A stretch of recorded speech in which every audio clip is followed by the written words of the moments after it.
Bienvenue au CIMA sur le stand Samson Pichon. Je vous présente l'OptiSensor, le premier capteur NIR pour la matière solide. Le principe est simple. On a le boîtier qu'on voit au plus près de l'outil d'épandage. À l'intérieur, on a le capteur. Le capteur envoie une source lumineuse qui va refléter sur la matière.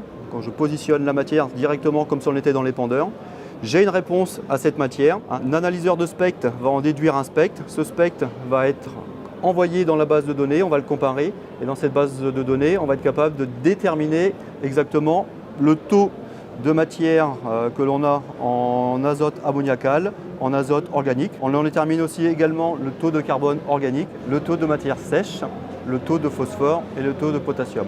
On fait une mesure tous les 100 millisecondes qui nous permettent d'avoir vraiment une mesure en temps réel et qui s'affiche sur le boîtier directement à l'intérieur de la cabine. En bougeant le produit là simplement sur la cellule, on s'aperçoit qu'il y a des variations qui sont très faibles. Ce qui nous a permis surtout nous, c'est de nous rendre compte pendant tous les essais qu'on a fait là, depuis à peu près 1 an et demi qu'on fait des mesures, c'est qu'on a un produit qui est assez homogène et on aurait eu tendance à penser que les produits fumiers ou compost étaient assez hétérogènes. Ce projet est un projet collaboratif. On l'a créé avec l'INRAE et PhotonLine.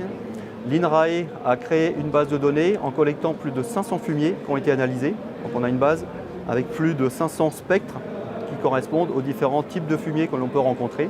Et on a travaillé à PhotonLine, qui est un fournisseur, pour déterminer le capteur qui nous permet de mesurer correctement notre taux d'azote. Ce qui est important sur le projet, c'est d'avoir une base qui soit fiable et aussi d'avoir trouvé un capteur à un prix abordable pour venir dans l'avenir avec une solution qui soit réellement commercialisable.